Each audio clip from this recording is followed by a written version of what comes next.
So hello everyone दोस्तों, क्या हाल चाल आप लोगों का। तो आज है हमारा 1000 वीडियोस की सीरीज का 129th वीडियो। सो फ्रेंड्स, आज का जो मैं क्वेश्चन लेने वाला हूं वो है हमारा हायर ऑर्डर डिफरेंशियल इक्वेशन का, जहां पे हमें क्वेश्चन क्या गिवन है, D cube Y by D X cube minus 2d2y by D X square minus 5dy by D X plus 6y is equal to 0। So first of all तो हमें जो given है इस डिफरेंशियल इक्वेशन के, अगर मैं order and degree की बात करता हूं तो वो क्या होगी। देखिए, ऑर्डर की अगर मैं बात करता हूं तो किसी भी डिफरेंशियल इक्वेशन की जो ऑर्डर होती है, देखिए यहाँ पे y का with respect to x differentiation हो रखा है, बट यहाँ पे 2 टाइम्स हो रखा है, बट यहाँ पे 3 टाइम्स डिफरेंशिएशन हो रखा है y का with respect to x। It means highest derivative of differential equation जो होगा वही हमारा इसका ऑर्डर कहलाएगा, यानी कि ये हमारा थर्ड ऑर्डर डिफरेंशियल इक्वेशन है। ओके, बट जब हम डिग्री की बात करते हैं तो डिग्री में हम क्या करते हैं कि जो हमने ऑर्डर निकाला है, जिस डिफरेंशियल इक्वेशन को देख के जिसको हमने ऑर्डर डिफाइन किया है, उसी का जो ओवरऑल पावर होता है, power of highest order derivative, जो ओवरऑल पावर होता है वो पावर कितना होता है, 1 है यहाँ पे।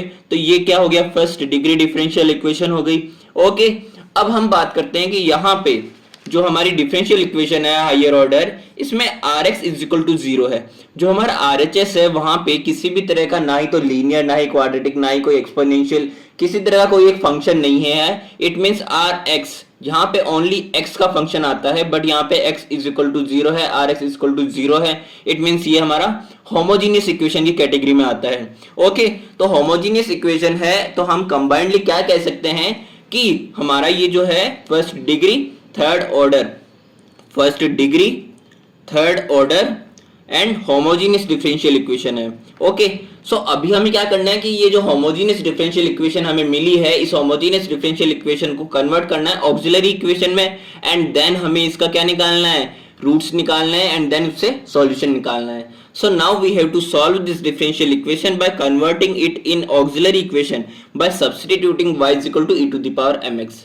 y is equal to e to the power mx हमें यहाँ पे सब्सटीट्यूट करना है इसको ऑक्सिलरी इक्वेशन में कन्वर्ट करने के लिए, बट केवल y ही सब्सटीट्यूट करना इनफ नहीं होगा। यहाँ पे y का with respect to x differentiation भी है, तो हमें एज वेल एज इनका both sides differentiation with respect to x भी निकालना पड़ेगा। सो ये है हमारी डिफरेंशियल इक्वेशन। अब यहाँ पे हम जब y equal to E to the power mx रख के बोथ साइड्स डिफरेंशिएशन करते हैं विद रिस्पेक्ट टू x, तो हमें dy बाई dx मिल जाएगा m E to the power mx, E to the power mx का तो E to the power mx हो जाएगा। जब हम पावर का डिफरेंशिएशन करेंगे विद रिस्पेक्ट टू x, तो x का x के रेस्पेक्ट में 1 हो जाएगा and m as a constant मेरे पास बाहर आ जाएगा। अब d2y बाई dx स्क्वायर निकालेंगे तो इसी का हमें एक बार और डिफरेंशिएशन करना है विद रिस्पेक्ट टू x, तो हमें m को एज ए कांस्टेंट बाहर रखना है and e to the power mx का as usual m e to the power mx आ जाएगा अगेन। तो m e to the power mx जब मेरा m से मल्टीप्लाई होगा तो क्या आ जाएगा, m square e to the power mx।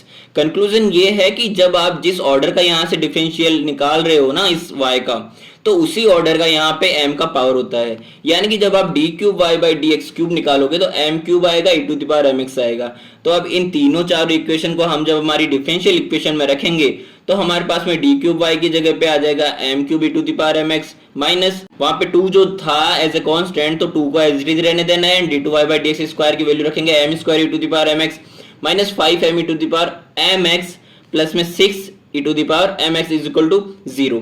सो यहाँ से मैं e to the power mx को अगर कॉमन ले लेता हूं तो मेरे पास फाइनली एक ऑक्सिलरी इक्वेशन मिल जाएगी जिसकी वैल्यू क्या निकालनी है, हमें रूट्स से निकालनी है। So m cube minus 2m square minus 5m plus 6 is equal to 0 है। अब इसकी जो क्यूबिक इक्वेशन हमें मिली है, इसके रूट्स कैसे निकालने हैं, फर्स्ट ऑफ ऑल तो मुझे 1 एंड -1 रख के ये ट्राई करना है कि यहाँ पे जो m-1 या फिर m+1 इसका कोई फैक्टर है या फिर नहीं है। वो कैसे होगा, देखिए अगर यहाँ पे m इज इक्वल टू 1 रखने पे ये इक्वेशन 0 हो जाती है, यानी कि हमने जब 1 रखा तो यहाँ पे 6 प्लस 1 7, 7 माइनस 7 मेरे पास 0 मिल रहा है। इट मीन्स m-1 जो है इस इक्वेशन का एक फैक्टर होगा, यानी कि जब आप m-1 से इसको डिवाइड करोगे तो ये कंप्लीट डिवाइड हो जाएगा। अब डिवाइड हमें कैसे करना है जरा वो भी देख लीजिए।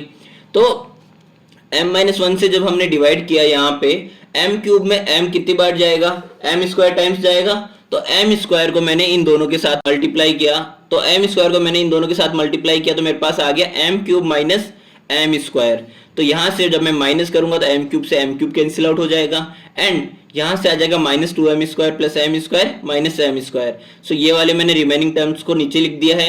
अब यहाँ से माइनस m स्क्वायर में कितने टाइम्स जाएगा m, माइनस का m टाइम्स जाएगा। तो माइनस के m को मुझे इन दोनों के साथ मल्टीप्लाई करके लिख देना है, तो माइनस का m स्क्वायर एंड प्लस का m। अब यहाँ से अगेन जब हम करेंगे माइनस तो ये साइन चेंज हो जाएंगे, तो ये कैंसिल आउट हो जाएगा and minus 5m minus m हो जाएगा माइनस का 6m प्लस 6। अब यहाँ से माइनस 6m में अगेन कितने टाइम्स जाएगा, माइनस 6 टाइम्स जाएगा। सो माइनस 6m प्लस में 6 हो जाएगा जब हम माइनस 6 को इन दोनों के साथ में मल्टीप्लाई करेंगे, तो जहां से मेरा ये दोनों टर्म्स कैंसिल आउट हो जाएगा।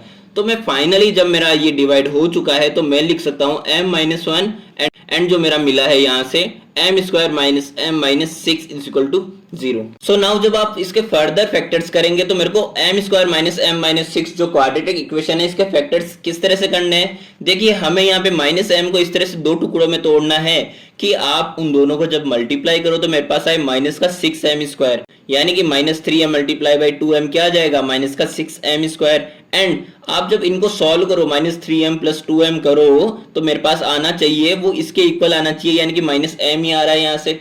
तो इट मीन्स ये मेरे फैक्टर्स हो सकते हैं, यानी कि यहाँ से जब मैं m कॉमन लेता हूँ तो मेरे पास आ जाएगा m माइनस 3 प्लस 2 कॉमन लिया यहाँ से तो m माइनस 3 अगेन। अब इन दोनों से m माइनस 3 को मैंने बाहर निकाला एंड m प्लस 2 मेरा रह गया एक फैक्टर। जहां से आप इन तीनों को जब जीरो की इक्वेट करेंगे तो मेरे पास में तीन फैक्टर्स मिलेंगे, m is equal to 1, m is equal to 3, m is equal to minus 2। यानी कि ये हमारे पास में तीनों डिफरेंट है एंड तीनों के तीनों ही रियल भी है।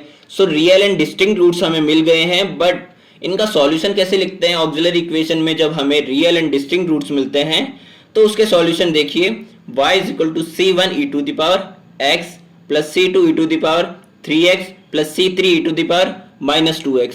जो हमारे पास x का कोफिशिएंट है वो यहाँ पे जो हमें रूट्स मिले हैं वो होगा। ओके, तो यहाँ पे हमारे पास c1 c2 एंड c3 जो है ऑर्बिटरी कांस्टेंट्स होंगे। तो ये था हमारा आज का सॉल्यूशन, मिलता है हमारे नेक्स्ट वीडियो में।